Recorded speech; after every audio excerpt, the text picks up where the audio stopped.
গরম গরম ছাঁচ পিঠার সঙ্গে চিকেন কষা হলে তো কোনো কথাই নেই। নমস্কার বন্ধুরা, আমি শ্রাবণী। আর আমার পছন্দের খাবারের মধ্যে পড়ে এই চিকেন কষা আর ছাঁচ পিঠা। আর মা চেষ্টা করে আমার পছন্দের খাবারটা গেলে তৈরি করে দেওয়ার জন্য।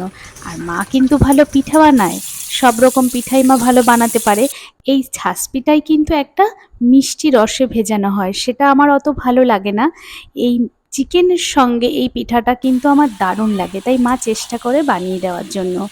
আর চিকেন কষা এদিকে প্রায় হয়েই এলো, আর মা এখন তৈরি করবে ছাঁচ পিঠা। আর এই ছাঁচ পিঠাটা কিন্তু চালের গুঁড়ি দিয়েই হয়। চালের গুঁড়ি সঙ্গে উষ্ণ গরম জল, সামান্য লবণ দিয়ে ভালো করে গুলে নেয়, তারপর তৈরি হয়। আর ছাঁচটা কিন্তু ভালো করে গরম করে তারপর লবণ জল দিয়ে মুছে নিতে হয় ছাঁচের এই বাটিগুলো।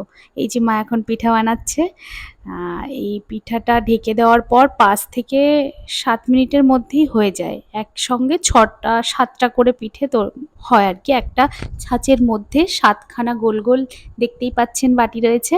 গরম গরম ছাঁচ পিঠাগুলো কিছু ছাড়াই এমনিতেই খেতে খুব ভালো লাগে।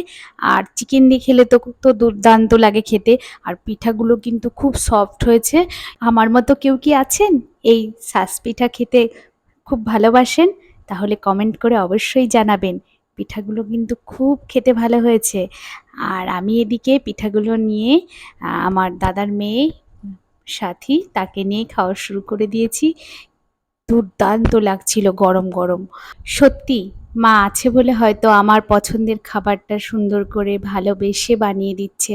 মায়েরা এমনই হয়, সন্তানের পছন্দের খাবার চেষ্টা করে বানিয়ে দেওয়ার জন্য। তাহলে আজ এই পর্যন্তই।